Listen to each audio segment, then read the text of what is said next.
Virgilio. I mean, man, that was impressive, Vic. He is, isn't he something else? Top of the line. The best, anyway. Welcome to the Tilley and Billy Show. I'm Joe the Swiss Tilley. He is the blue chipper, Billy the Greek, the one, the only, the man, the myth, the legend, and we are here live at Billiards Academy on the Danforth. You want to come on down, this place is fantastic. It is half-price wings night on Monday, so the wings here are probably the best in town, so come on down. All right, the COSA Swiss Pick of the Week. All right, so let's tell you about last week's pick. Okay, on Thursday night, on our show on Thursday night, I picked Side Hill Gouger in the second race. Now, he was a big, the big favorite in this race was Better Be Going. It was the Snowshoe Series, and Better Be Going was like a 1-9 favorite in this race. So I decided you can't pick a 1-9 favorite. You got to go with a bit of a shot here. But Side Hill Gouger at 17-1 managed to pull off a second place finish, and you know, out of 17-1, I'm pretty happy with that pick.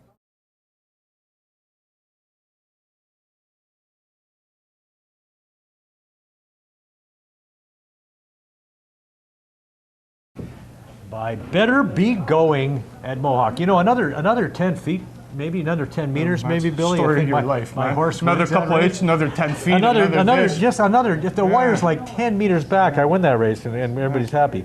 Okay, so let's tell you about this week's pick, and we're going to go with tonight's race at Mohawk, which is the third race. It's a trot for $26,000, and we like the number one horse on the rail, Malcolm G. You did it again. I like the number one horse, Malcolm G, starting from the rail for driver Mike Saftick and trainer Earl McLeod.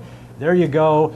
Malcolm G, once again, I like this rail horse. It's going to probably hold that rail from post to post and win it. You know, the thing about trots, you hope they don't break, but I think that our buddy Malcolm G and Mike Saftick, a veteran driver, I think we're in pretty good shape there. Okay, Billy, now let's talk about your Greek bankroll. 2 weeks ago, I'll tell you, 2 weeks ago it was a real nice pick. Last Monday it was a real nice pick. You picked a three-team parlay. Mm-hmm.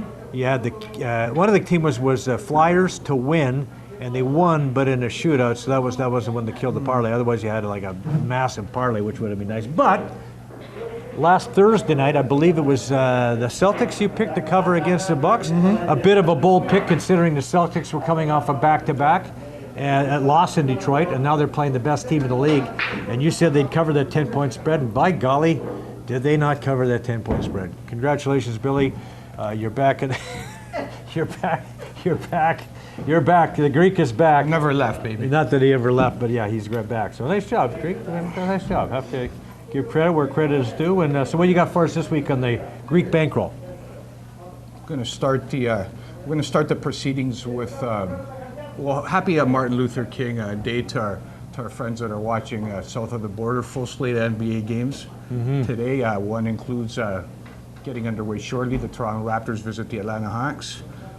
And we'll talk about the Raptors a little later, but we're talking about a team that's at full strength finally. Yeah, finally. So we've got a team at full strength. We've got the Atlanta Hawks that reside in the basement of the Eastern Conference. Raptors favored by 8 points. I think that's enough. I'll give you my first shot today is the Raptors. 8 points. I think we're pretty safe there. What do you say? Pretty good? Well, Atlanta's a terrible team. Atlanta's terrible, but again. 10-33 or some awful thing? Raptors should be able to handle Atlanta pretty easily. We're taking OKC for $100, and then from there we're going to. This is just a straight memory pick. I'm going to take the Panthers going. So you're not doing parlay here? Yeah, hey, take it easy, man. Don't rush, man. Okay. Greek's going all out today. He's got a few ideas on his mind, right? Okay, so then we're going to go from there. We're going to take the Florida Panthers in Minnesota, plus 100. We're going to lay a couple hundred there. Very confident about that. And finally, the pick that I really like the most, my 5-star pick of the day, which goes out to my man, Little Lloyd. Remember Little Lloyd? Yeah, This Lloyd. one's for you, Little Lloyd. Indiana Pacers traveled to Utah as 7-point underdogs. Indiana played a tough game in Denver last night. Snuck out a win in Denver, first time in 10 years that they beat the Nuggets. I don't know, since 2007. Okay. So they got a win. Now they go in and play a better team in Utah that's on fire. Utah is favored by 7 points. I look for them to win maybe 50, double digits 15 at or least. 20? Okay. So what you do at that point in time, there's 4 picks for you. And you know, if if you like your cash and you want to cash in on the 4, you take that 4 as a straight parlay. So I'm going to parlay the same 4 teams for $100, and the payout on that's going to be $1,279. So in other words, what the Greek's looking to do is go perfect, right? Go perfect. All right, so off your the start. cool bet payoff is $1,279 on a $100 bet for the 4 $100 teams bet. that I've just mentioned. Wow. And then you're also betting the 4 teams separately. Obviously, what do you think? Okay. Absolutely, so right? what's the total bet? What's the total bet? Doesn't really matter. Tell you what, I do the math. Couple $100 here, couple $100 there. Doesn't really matter what you. So what's that going to put your bankroll as? What we're interested What to see. when I win? Yeah. No. What's your bankroll at right now after the $9,880. So you're down. $100. $100. $100. Okay. That's- You're down $100. Oh, there's your bankroll right there. Okay. There it is. Coffee money, right? 9,880. So you're down 120. But tip money. but you made some back last week. So if somebody's good to bet all 4 of these, all 4 bets, and the parlay, and everything comes through, you'll be soaring. You'll be over like $11,000. So anyway, go to coolbet.com. And when you register, enter the promo code TillBill, and you can win some cool swag. Okay, so there's your deal. All right, so there we go. So let's now we talked a little bit about that and a little bit about this. The next thing we want to do is we want to talk about the Maple Leafs. Okay, so all I want to say is Leaf Nation. Here we go, baby. Here we go. You got that bell ready? Yeah, Leafs Nation, one of our many groups. But everybody who's a Leafs fan, don't panic. Guys, don't panic, all right? This is a couple of games. Billy and I had a little conversation yesterday via text, and I said, Billy, you're acting like your typical fickle Leafs fan.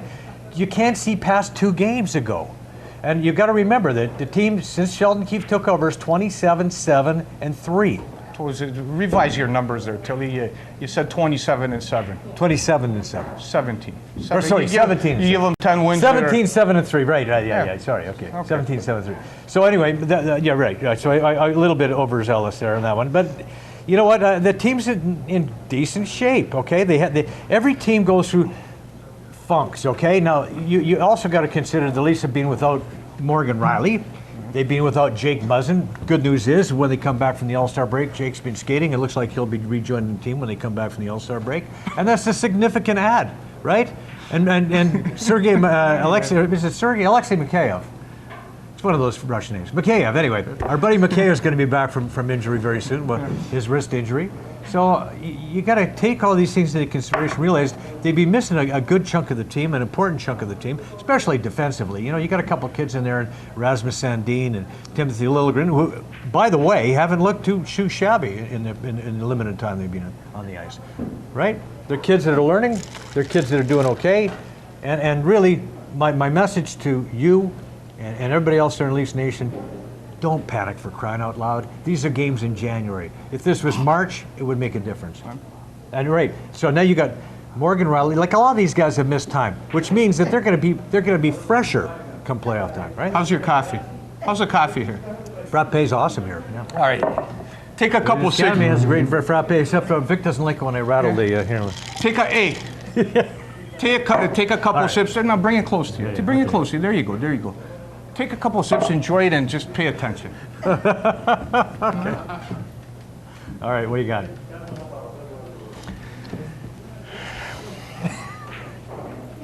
You've been coming here. We've been doing this for the better part of a year, right? First of all, let me say, before we talk about this, honest to God, I love you. Like, I really love you. You're one of the most, this gentleman's one of the most respected and loved sportscasters in Toronto sports history lore, right? Yeah. You're respected. Yeah. You're a borderline Hall of Famer. Wow. You're a borderline Hall of Famer. You really are. Everybody loves you. But I feel a butt coming though. Yeah, Is there a butt coming here? You've sacrificed over the duration of time together. You've sacrificed, first of all, enough of your credibility and legacy by working with a two-bit hustler like the Greek at your advanced age. But besides that, that's no problem. We'll let that go. You've come on for a better part of a year, and you've just missed the boat on everything. Really, no. Just everything though? Yeah, listen. I mean, close on a couple no, things, listen, maybe? No, maybe that's completely when it missing comes boat. when it comes to issues of the Toronto Maple Leafs, All right. in every other department, You think I'm wearing the rose-colored glasses? Is that what you're thinking? when it comes to issues of the Maple Leafs, you've been off base completely from the time that I've met you. You've been off base completely from day one. Yeah. You were the last person, Tilley. Pay attention. Forget the phone. Okay, yeah. You were the last person in the world, maybe in the world, to see that the Leafs had given up on Babcock's time to leave. You were one of the last people that acknowledged that the Dubas-Babcock relationship was fraught with danger. Turmoil. Okay. You're one of the last person to see this. Yeah. Right? Okay. You're one of the last people to see that this year that the Leafs have gave up on Babcock. You were in complete denial the whole time. You continued to make excuses. It was either injury, it was either the team getting a sense of cohesion together. You continued to pass the buck week after week, game after game, week after week, month after month. It's going to be okay. Here's the deal. Today you sit 2/3 of the way through the season, and guess what, pal? You're out of a playoff spot. Today, you're out of a playoff. Well, that's because when Keefe took over, they were 5 points out of you're out of a wild card. Today, now they're tied for a wild card. Today, you're out of a playoff spot. For a wild card. So here's the issue. Here's the issue, and you're not alone here, because anybody in relative to, how old are you? Anyways, we won't say that on camera. But as an older gentleman, you've been through a lot of 40-ish. You've been through a lot of ups and downs, and mostly downs as a Leaf fan. I would kindly ask you when you come on here, have enough integrity to call things down the middle, right? Like the Greek does. You see the Greek, I'm a fan myself, but I call things down the middle. And here's the problem with you Leaf fans in general. Your organization, right. your entire organization, right? Yeah. has been starving for a Stanley Cup since 1967, right? Right. But it goes way deeper than that. Here's the issue. Here's the problem with Leaf fans, that you're not only hungry for Stanley to pay a visit, but you're also very hungry to have any kind of individual success in terms of any kind of player that's wearing the blue and white, right? Right. So you finally have a team that has a possibility to have the leading goal scorer in the league this year, Austin Matthews. Let me ask you a question. You know when the last Leaf to lead the league in goal scored was? Ted Kennedy. You know when that was? You should remember. 47. It was about your high school days, big days. You should remember that. Who's the last Leaf to win the James Norris Trophy? Oh my God! Has there ever been a Leaf? No. Yeah. There's the question. How about the last Leaf to win a Vezina? Maybe Bauer. What year? I don't know. You were Early about 60s. yeah, you were 62? about when you were breaking in with CTV, right? All right, hold on. It gets worse. Do you know the I'm Leafs? a young man. Do you know the Leafs as an organization? You know how many players they've had in the last 40 years in the top 10 in the league? And I'm not talking about any kind of. No, that's never happened, and that's another one of my reasons why you got to like this team. Here's the deal. I'm going to get to that. 3 All-Stars. I'm going to get. When was the last time the Leafs had 3 All-Stars? I'm going to get to that point. I'm going to get to that point. I'm building to that point because what this does, the fact that you finally have some players like a Leaf fan can finally walk into a saloon, a coffee shop, wherever you enjoy your game, and say, you know what? I support a team that at least has maybe the best goal scorer in the league. My club's got a Vezina caliber goalie. Well, not lately. My team has a potential Norris candidate in Riley. Well, not this year. So basically, the Leaf fan that has been deprived of any kind of players of substance. No disrespect to some of the guys that come along. Dougie was great for his time. Sittler in 77, 78 was unbelievable, but most of the guys watching this weren't born. I'm talking about 40 years in Leaf lore. There's never been any kind of players. And finally, you have players on the squad. Like you can make a case that Mitch Marner's probably in the top 5 playmakers in the game. Oh, for sure. Austin Matthews, no question. Austin Matthews, more than likely, in my estimation, is going to win. Top 2. Is top 2 players in the NHL. Top 2, man. Let's go top 5. Let's go top 5 and let's go take off the glide. Let's go top 5 and be conservative. So what happens finally that the Leaf fans that have been starved from all angles finally see talent, finally have something to believe in. You know, every other franchise in Toronto's had their legends come through town. for the Leafs. Not only have they not won, but relatively speaking, they're void of any kind of legends. If you wanted to go into Leaf history, all the legends of this team that built a legacy were pre-World War II. Okay, what point are you making? The point I'm trying to make is that on its own has set expectations through the roof, right? And with those expectations, you got to realize, and I think you haven't to this point in time, that having talent and winning and building a championship club is two different things. It's two different things. And if you watch this product on the ice, anybody with a reasonable and sound mind can readily assess that the team that's in front of us is not a championship level club. Okay. There's so many holes in the team defensively. And frankly, if you want to know another issue, last week I came on here and told you that the Leafs are an immature club. Did you hear me? Against Florida? Did you hear me say that? I would say that too. So I don't think you get a lot of argument. So hold on, I'm not talking about argument. Florida. I'm talking about credibility. Those words came out of my mouth. A week later, Keith at the press conference, what did he say? I got an immature team.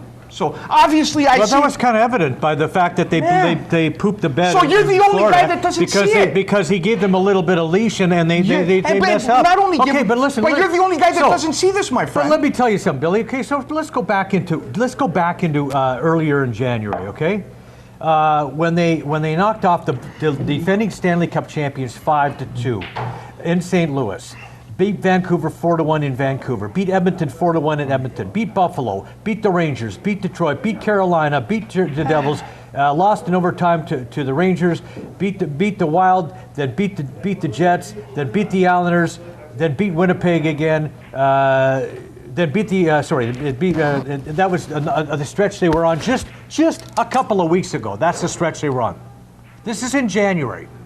So you're telling me that this team that's winning all those games and beating those players and lose without Jake Muzzin, and then they lose Mikheyev, that's a significant loss. The kid has been playing phenomenal. They lose Morgan Rielly. They're going to have a little bit of a slump. They're going to get Morgan Rielly back. They're going to get Jake Muzzin back. They're going to strengthen. They're going to be stronger on the blue line. They're going to start winning these games again. They're going to start winning these games again. There's a lot of people. What they do is they predict the Leafs are going to lose. Easy to do because there's 30 other teams. So they predict the Leafs are going to lose, and they predict the Leafs aren't good enough in certain areas because that's what they do. Okay. So what happens now is a lot of people, because they predicted the Leafs were going to lose, they want to look like they're smart people. They want their prediction to come true. So they don't listen to reason. The reason is this: the Leafs are in great shape. And let me just reiterate this, okay? This is in a have a little more of your coffee. 1, 2, 3. Have a couple of sips. Let me get a word in. Have a couple of sips. This is in December. This is in a 4-week stint in December. Whenever St. Louis, whenever Vancouver, whenever Edmonton, whenever Buffalo, whenever Rangers, whenever Detroit, whenever Carolina, whenever Devils, whenever the Rangers, whenever Minnesota, whenever Winnipeg, whenever the Islanders, which takes us into January. What's your point, man? What's your point? My point is, you know what a wise man once said? That every team has slumps. This is a team that can roll off a number of wins in a row when they're healthy. You know what the greatest... Even when they're semi-healthy, after Muzzin goes down. This is a strong team. A wise man once said, you know what the greatest form of denial is? Delay. You've delayed, you continue to delay, you continue to push the buck. You did it last year. Yeah, so hold on. This team? Hold on, tell me about happening in December. Let me finish. What happened in December? I'll get to that point in time. The Leafs, even at full strength, even at full maximum 100% capacity, going guns blazing with a healthy roster, cannot win a Stanley Cup. Yes, they can. That's number one. Yes, they can. That is number one. Even with a full complement, yes, they cannot win. Let me explain to you, man. Let me explain to you. Oh my God, because Billy, again, you're missing the boat. No, you're just like you were the last. They've taken a team that was this close to beating the Bruins, a team that went to the Stanley Cup final. Up 3-2, coming home, bad bounce, game over. But here's where you're making the jump. You won 3 out of 16 and now, games, since that time, you've added a guy named Tyson Berry, an offensive defenseman, which is what an offensive defenseman, right-hand shot, which they needed. You're the only guy that doesn't see, man. They've added Engblom. What the hell is his name? Pierre Engvall. They've added Mikheyev. They have added Engvall. They've added Kerfoot. They've added Spezza. They've got depth on every line. They've got defense that is getting better. The only thing they haven't added, Tilley, is a couple guys with sacks. Oh, come on. That's the only thing they haven't added. And you keep saying that, and I'll tell you what, we're going to find out, Billy. Yeah. We're going to find out in April and May that this team has what it takes, okay? Right. And so you can in April and May, you're going to be golfing in no time, man, if you don't smarten up. Hey, listen, what April and May, man? How? What Smarting April and how? May? Here, man, please let me address this. So what happened? So tell me what happened between. You said you're going to address what happened to this team between December and now. What's the big deal? Holy, take it easy, Tilley, man. You yell a lot, man. Don't get the Greek going. Here's the deal. This goes out not only to you, because again, I sat here in this chair and told you last year we sat. And I told you last year specifically, Boston's going to beat the Leafs. You talk about puck bounces, you talk about this, that. Let me finish. You had your chance to talk, all right? Easy to say now, but it was hold on. Hold on. Let me talk. Let me don't jump in. How many people thought that Boston was going to win when the Leafs were up 3-2 coming home? Listen, you didn't ask me, man. I don't care about people. I'm talking about myself. I did ask you, and you said they're going to win it. Who said they're going to win? You did when they're 3-2. No. You said they're going to win it. Listen, you said the Leafs were going to win Game 6. We can play the tape. Yeah, we can play the tape. Here's the deal. Here's what you're missing out. Forget this. Pay attention. I'm paying attention. Pay attention. You say you were a puck bounce away, but in reality, Joe, in reality, you were 3 wins out of 16. You said you were a puck bounce away. You got to win 16 to hoist, not 3, not 4, 16. 16. A puck bounce away from the team that went to the Cup doesn't final, matter. Billy. They got 16. Doesn't mean we had 16. Now to get 16 games in the playoffs, if you believe you're going to get 16 games in this playoff, void of leadership in the room, I'll get to that later, void of a defensive presence in the back end, void of some sandpaper up front, and you think you're going to get 16 games exclusively with the talent that you see, right? I can't tell you not only how foolish that is, how blindsided it is, but it's not going to happen. And if Dubas shares the same thinking as you, it's going to be another year. So let me tell you something, Kyle. Let me tell you something too. If you're beautiful, you know what? That's fine. If we bring a couple of guys in, you're still going to be beautiful, right? You're still going to have a nice body, right? But you work on your personality a little bit. You might find more success. You just can't walk around with beauty, and you have to have a balance that forces the other teams to respect you on a different level. You can't just go around and skate the whole game. You can't win on talent and talent alone, Tilley. You continue to think this. So I think you know what it boils down to. Frankly, either you want to piss the Greek off, I'm not sure, but you actually believe what you're saying. Like, Billy. I don't think. Do you watch the games, man? Do you watch the games? Do you watch the games? Okay, now listen, Billy. Okay, listen. Last year at the trade deadline, okay, St. Louis Blues made one minor move at the deadline, adding Michael Del Zotto. One minor move at the trade deadline, and before that's it. Okay.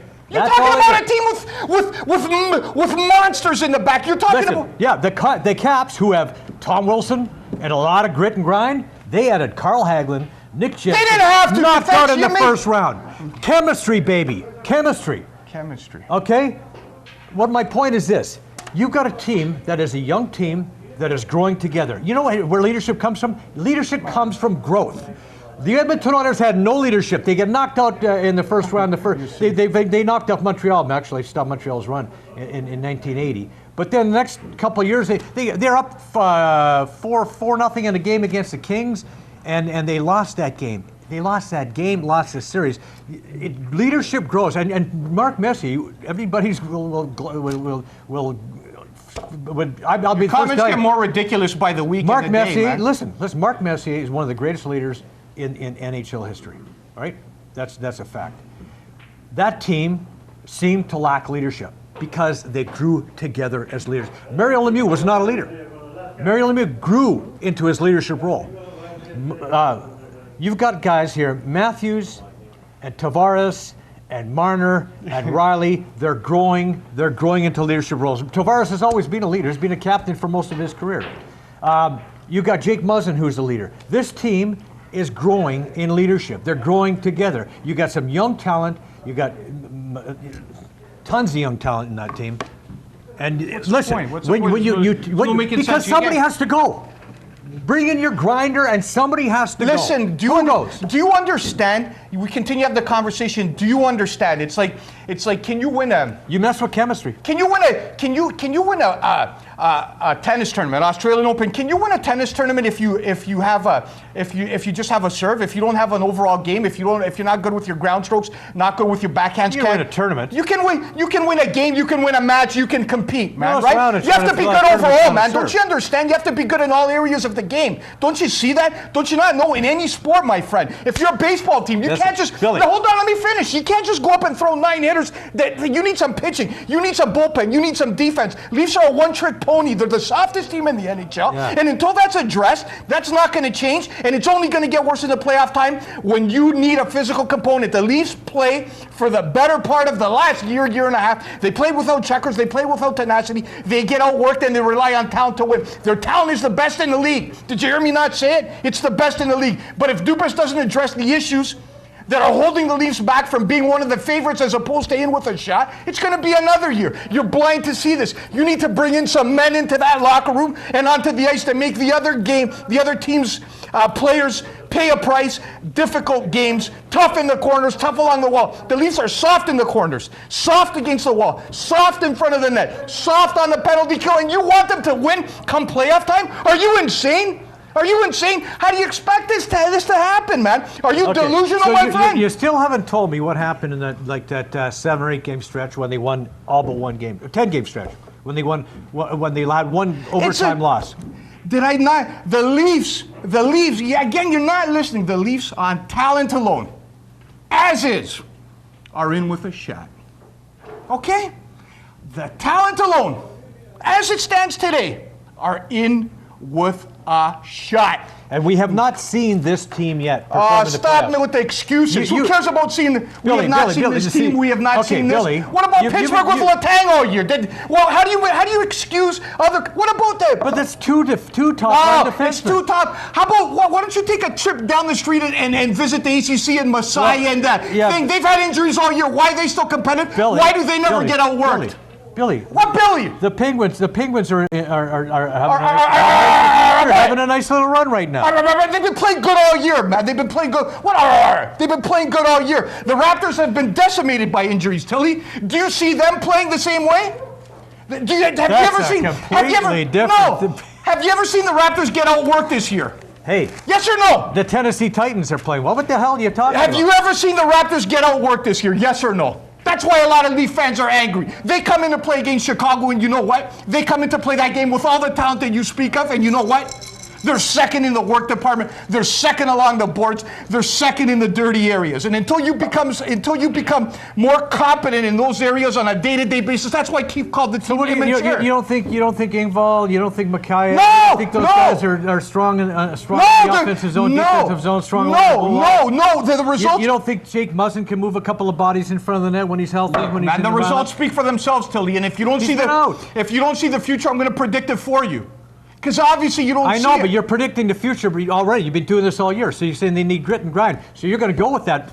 Here's the deal. You're going to ride that horse. And if they come get it, they're going to get it. Yeah. If they come in April and May and they win, and they're in the Stanley Cup final. You know what? What are you going to say then?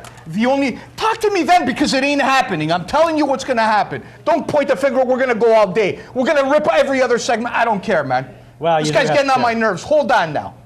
If you're in with a shot, don't you understand? Do you not see the logic? Joseph, Mr. Tilley, well-respected individual, one of the best in the business, blind as a bat. I don't know if you got dementia or you got post-concussion syndrome from your boxing days, but you're the last guy to see this. With all due respect, I love you, but you're blind as a bat. Yeah. If you have a shot, Tilley, any team that says three guys in the All-Star break has got a shot. If you got a shot. Freddie's been off his game. Freddie's been off. He's going to be back. Keep making excuses. He'll be back. Yeah, he'll be back. You have 30 games left. You're out of a playoff spot. Those are the facts. Here's the deal. So if you're in with a shot, right? So what do you do, Billy? Who do you take out of there? So you're in with a shot. Right? So obviously... So Bill is the general manager. What do you do today, Billy? I told you what I do. And I told you what I did. I told you 2 months ago. People are starting to jump on. I call San Jose. I look for Dylan in the back end. I give him Bracco. I give something else. They're not taking Bracco. Hey? They're not How do paying Bracco. you know? Dylan's a UFA. They want a second-round pick for him. Those are the rumors. You don't know what they're taking. The point of the matter is you go and make this happen. Like I said, if you got a lot of beauty, sacrifice a little of it for a little bit of broad. Find the right balance. You got to find the right balance. This team's not balanced in no way, shape, Well, or if you form. could take Bracco and get something for Bracco because he's Listen. not on the roster, beautiful, do it. Listen, no matter how you slice it, But my point is what players do you take? I mean, Everybody- to improve this roster, who do you take off the roster? Marner Matthews, and Riley are the only guys off limits for me. Everybody else, if you make my team better, everybody else for me is, and that includes Tavares. Everybody else for me is expendable to make the team a little better, to bring that balance to the club. How do you make a team better by by removing the best number 2 center in the game? Yeah, man, Tavares. you throw out these comments. Like arbitrarily. Give me a better give me a second second line line center center than John Tavares. Give me one. better. Off the top of my head, you want me to get? I'll tell you this. He had 40 goals last, 50 goals last year. Almost. That's fine. Nobody's saying that the guy's not a competent player. But the point of the matter is, the Leafs have an excess amount of surplus in one way, and they're Yeah, and if you're a general manager, you've got two considerations. Who do you send? Who do you bring in? Then, what you're left with, do you have the chemistry to make this work? And chemistry is a fickle thing. Let me tell you about chemistry. And before we get going, let me tell you about chemistry. When Keefe comes in front of the media and says that we're an immature club, well, you know what he's saying? I'll tell you. Read between the lines, Tilley.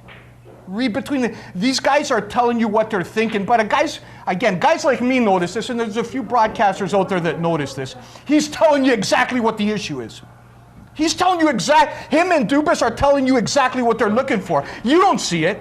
Most of the guys that do this for a living don't see it. You know what he's telling you? I'll break it down, man.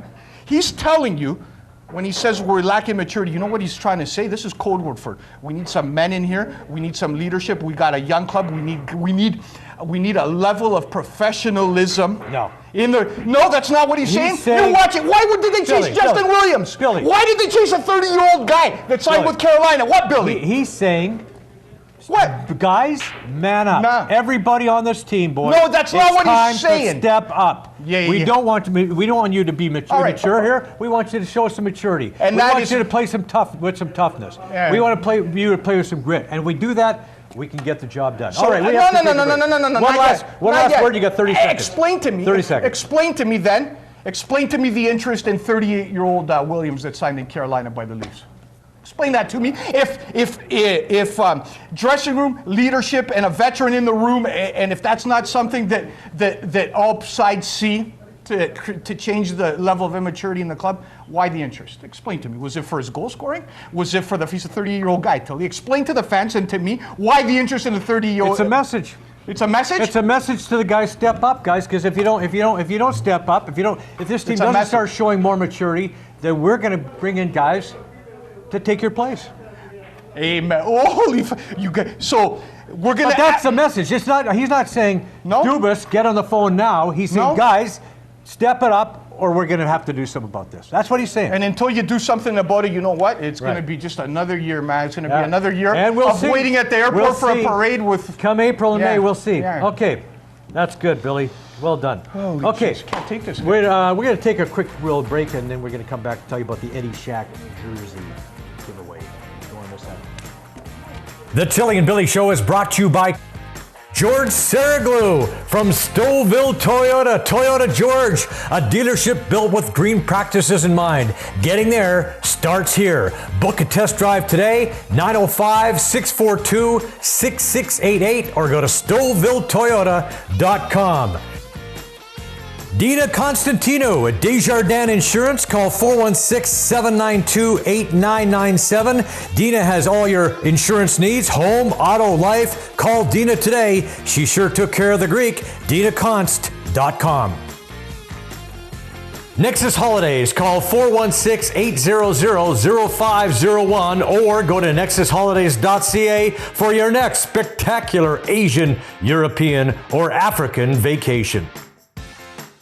Davey Auto Sales, the best and cleanest used cars anywhere. 99 Bloor Street East, Oshawa. Call 905-720-CARS or visit DaveyAutoSales.com. Call Jeff and his team today. Everybody drives a Davey.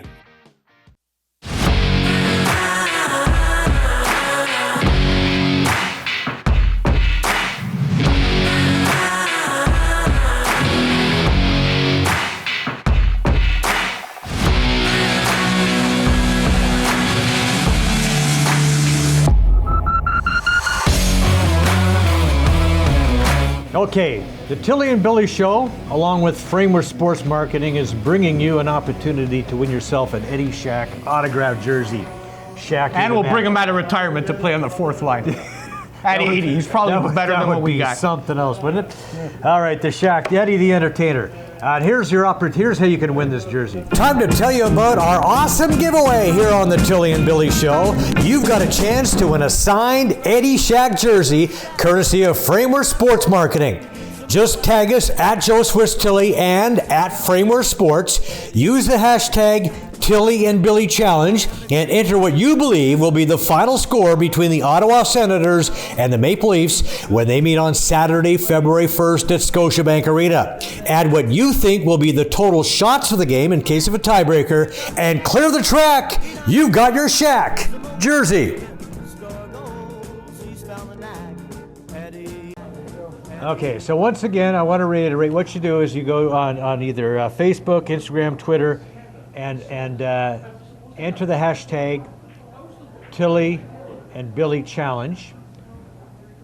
Put at Framework Sports, at Joe Swiss Tilley, and put your score in, what you believe the score will be, Leafs and Senators on February 1st, and also put the total number of shots for both teams, because that'll be the tiebreaker in case we have multiple winners of the right score. So there you go. All right, moving along, Billy, want to touch a little bit on the Raptors, who are playing shortly. Their Raptors they've been busy, man. They have been busy. They had a game Friday night. They knocked off. They scored a franchise high 140 points in a victory. Then the following night, Saturday night, they got the T-Wolves. They won 122-112. That was the back to full strength finally. Freddie Van Vliet in his first game back gets 29 points in 28 minutes. From three-point land, he was 7 of 8. 7 of 8 from three-point land in his first game back. That is pretty impressive. So now you've got the Raptors in fully healthy. And not only that, but you've got guys who've had, every one of their starters has had some time off, which bodes well down the stretch when they're gunning to improve on their playoff spot, and at playoff time, when they're well rested. So now they've got they're 28-14. We talked about the game today earlier in the show. Atlanta, who was 10-33, 2:30 start on Martin Luther King Monday. And I hate to say guaranteed win, but I'd say that's pretty much a given that the Raptors win this game today. But look at that. And Kyle Lowry from three-point line, he was 5 of 8 in that win over the T-Wolves. And Andrew Wiggins, the Canadian kid, had his first career triple-double in the losing cause. But nice win by the Raps, a nice 20-point win. Mm-hmm. So they're in good shape. They're you'd like to think that maybe one little piece, one little tweak here might add to the. Well, listen, this is a different team, Billy. Hold on. Completely different scenario. Hold on. We got one there front when they're defending champions. Hold on. One thing. Yeah, Dave. Hold on. We got a club that's 28-14, doesn't get out, hasn't got outworked all year.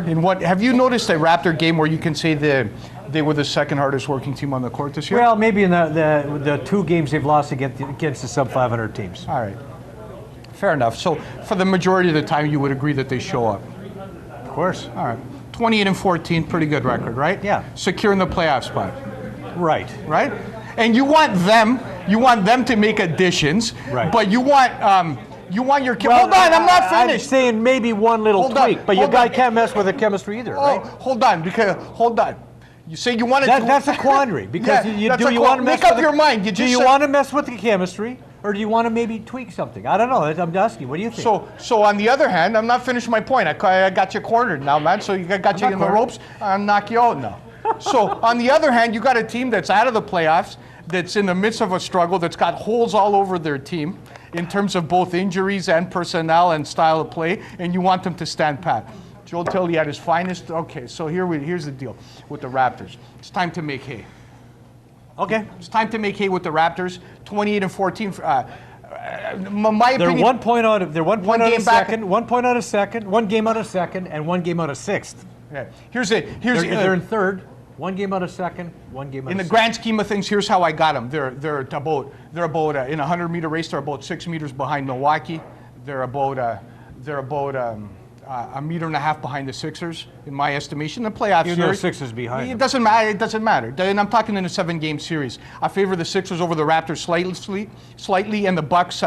The Bucks obviously favored over the Raptors. From there. So anybody else they could beat? Anybody. If Boston home court advantage. I like the Raptors. They could beat Miami anywhere. They could beat them in your backyard. The same with Indiana. So the issue is how at this point in time do you secure that number 2 seed?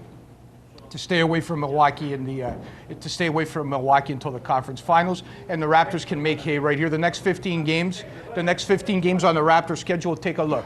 You see them? How's your eyes? Good. Let me tell you what those 15 games have in common, Tilley. Oh, there's a lot of weak teams there. You know what it is? The Raptors are going to go into each and every one of their 15-game favorites as Vegas betting as Vegas favorites in each of the 15 games. Okay. So you figure worst case scenario, you win 11 out of the 15.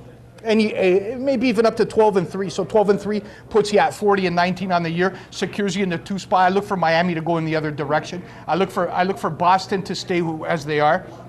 Indiana's been hot. They're going to come down. So basically, the next 15 games should secure the Raptors the 2 seed if they handle their business properly. And they're not only playing the 15, but they're playing them with a full squad. No excuses. Right. No excuses. Unlike your buds that had the softest schedule coming home and going to the break, they had this, they had that, and came out. I don't want to do the hand gesture that I'm famous for, and I let that go, and they came out flat. So let's see how the Raptors respond to winnable games, and if history's any indication, they've handled their business rather well against teams they should. So are you saying they should tweak? You're saying they should?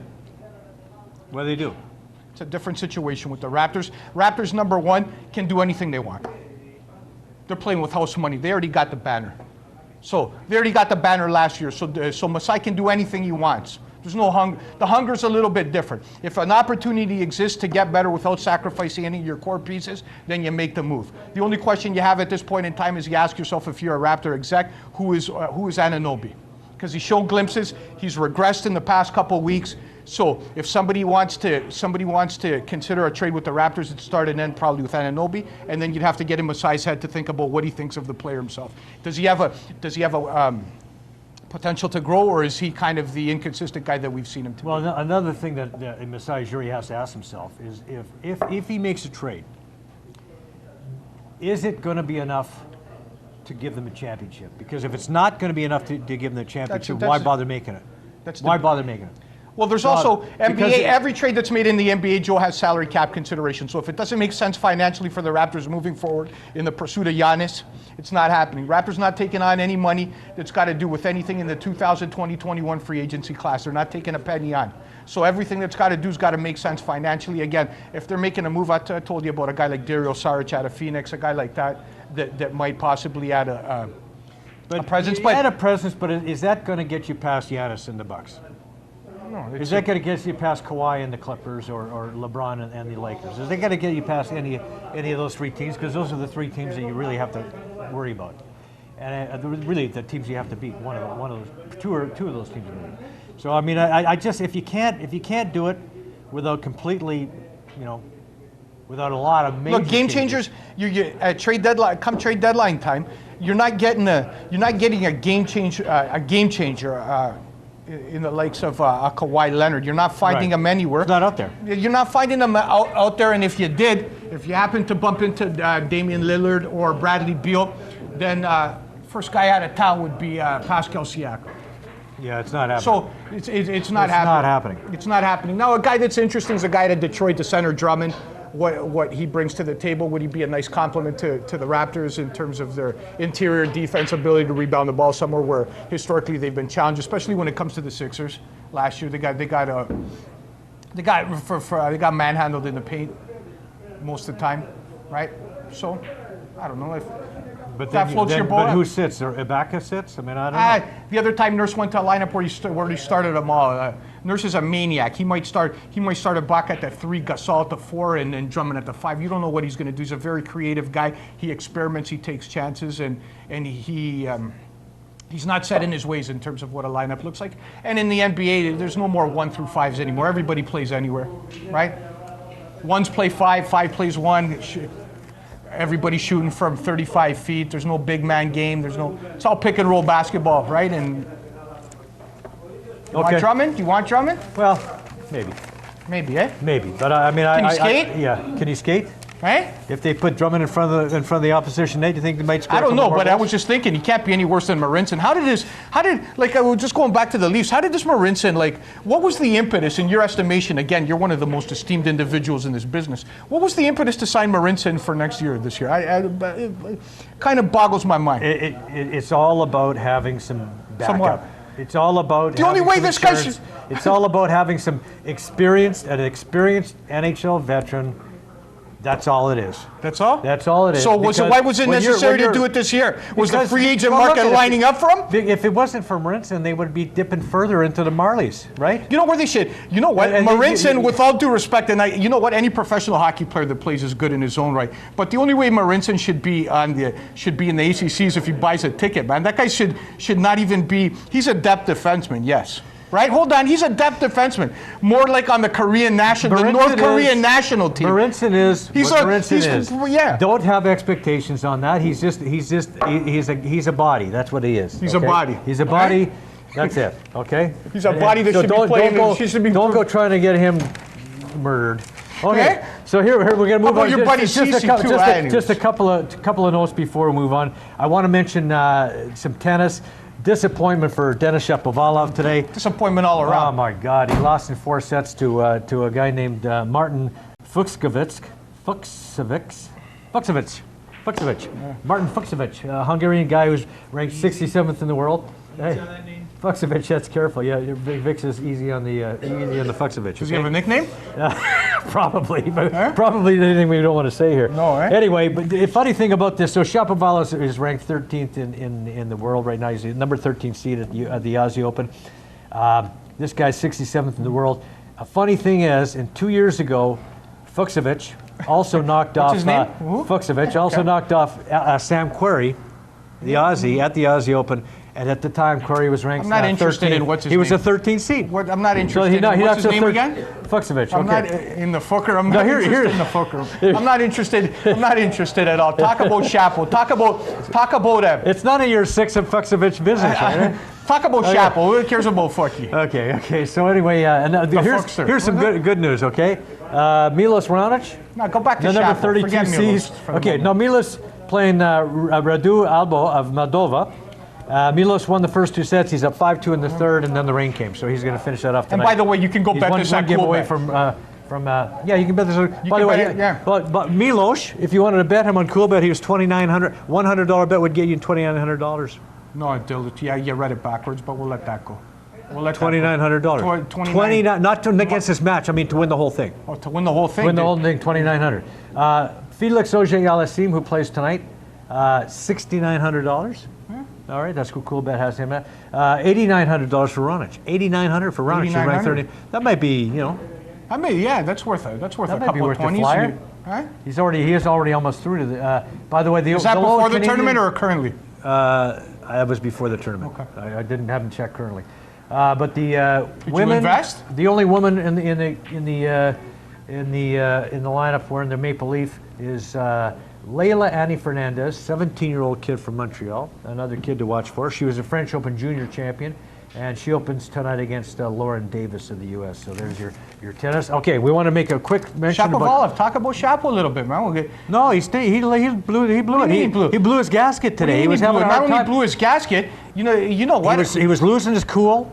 But I tell you what, I watched some of the highlights of that match, and Fucsovic made some unbelievable shots. This guy was at the top of his game. Listen. We gotta. You know what? We love our Canadians, we love our athletes, but we got to call them to task when they show up in that kind of way, representing the country, representing themselves. They got to get. Yeah, he went off on the umpire. Not only went off on the umpire, but his whole demeanor coming into the tournament, talking about the conditions, Australian Open, that I'm going to play 15, 20 years. He's talking about his life in peril because of this, that, the other. Hey, you're a 20-year-old kid and you don't want to get the reputation of being a drama queen, okay? You don't want to go in there firing your rackets, doing this, making excuses. You're a talented kid. Play tennis. Leave the theatrics, leave all the bullshit aside. Come to the next major, put your head down, play tennis. We don't need you throwing away the rackets. We don't need you arguing with the umpires, this, that, the other. You were beat before you even showed up there. You were beat before. It was all in your head. And when it's in your head, your skill's not going to shine, my man, and you're going to be sitting on the sidelines. And if you continue to do that, but he's a talent. Doesn't matter. Yeah. Doesn't matter.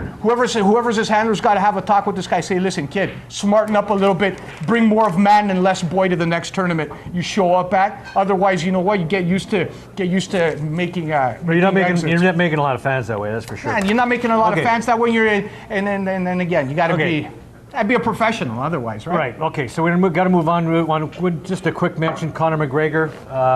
He stops the Cowboy in 40 seconds of the first round. I don't know if you watched any of the fight. Not interested, man. Okay. At that point in time, the Greek likes his big book and a cup of chamomile tea. Right? I'm not a fan of the pugilistic sport. For those who watch, you know that Conor McGregor got it done with a shoulder. For God's sakes, he broke his nose with his shoulder. Dana White's not getting my money that easy, my man. So, he's not getting my money that easy. You put in. You know what? It's all.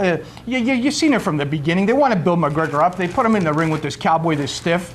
Right? They put him in the ring. They know what's going to happen. And but all he's a bigger guy. So forget. Come on. This is like this is what's scripted ahead of time. You know, in boxing, when they throw a guy in and you want to get over on him, right? You know you're going to get over on him, and right away, what are they talking about? They're talking about a Habib rematch. They're talking about money. Dana White's got this all figured out. He charged guys $70 for this charade. Stick in some stiff, take a couple of hooks, go on the ground, and then all of a sudden Conor's back and he's always forgotten all his shenanigans. He's a different man. He's humble. It's all theater. It's all movie. And Dana White, unless you provide some better theater, you might get this guy 70, but you're not going to get mine. I get you. Conor McGregor is, He was a different guy for this fight, no doubt about it. And so listen, you're not a different guy. You pretend to be a different guy. It's all theater, baby. It's all theater. He's a pretty good actor because he definitely looked like a different guy. So maybe you buy that. You may or may not have to buy into that, but it's your call. He's a different guy. Okay, so anyway, we're running out of time, so we want to quickly mention the NFL. Something happened on the weekend.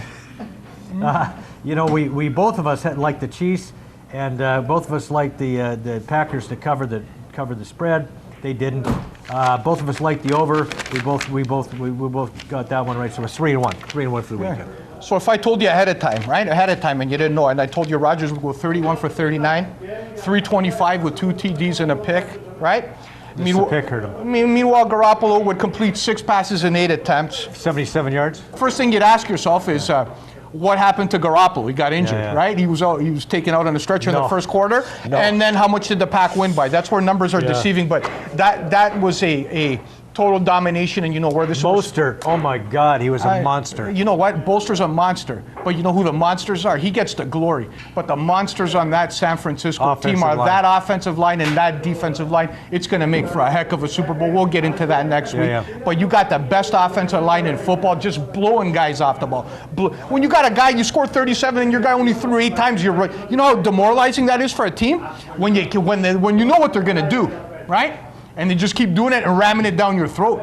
It's tough to win under those conditions. You put 8 guys in the box, you put everything, and you know what? They still run for 5, 6, 10 a pop, holes everywhere. And that's a credit to San Francisco, and that's where San Francisco makes their money, right? They make their money both offensively in terms of the way they run the ball and the way they protect Garoppolo, and defensively in the way they get after quarterbacks, right? So basically what you're going to have is a battle of 2 styles. You're going to have outside talent in Kansas City with the best offense and position players against the best interior football team in recent memory in football, and that's Yeah. going to be an interesting. That's why the game. It's going to be a great game. It should be. That's a why, great game. frankly, It really should be. it's like two completely opposite teams, right? And Yeah. that's why, frankly, there's not a lot to choose from.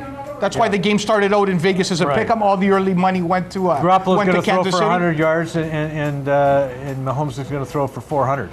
You would think. Here's the deal. That's the funny thing. Here's why I favor San Francisco initially, because Garoppolo has also shown. Remember back in New Orleans where he put 51 against Breeze? Yeah. There was no 6 for 8. So he had to go win that game, and he did. Right? There was no standout defense at that point in time. They were scoring from all angles on the field. So he can do that. He can do that. San Francisco wants to win one way, right? But as opposed to where the Titans can only win one way, San Francisco with their skill players, with the tight end, with Deebo Samuel, they can win in a variety of ways. Whereas Kansas City can only win in one way. Well, Kansas City cannot win a football You game. say one way, but when you look at Mahomes, he can do it all. He can do it with his legs. He can do it with his arm. He gets rid of the ball faster than any other quarterback. He's the best quarterback in the NFL. Yeah, you get rid of the ball, Tilley, but also you got to understand that Tennessee and San Francisco are two different animals. Well, Tennessee's rushing. Houston was a tough team too. No. You got to understand San Francisco and Tennessee are two different animals. Completely. Houston was a tough team too. They've They've got the tough offensive line. They got J.C. Watt. They've got it. I don't think you watch he's sports so quick. sometimes. He's so he quick. had all day in the pocket against He's Houston. so You know quick what? at unloading the ball. Here's the deal. That when they bring it, he can get rid of the ball faster He's than got any quarterback. time. He's got time. And he can scramble.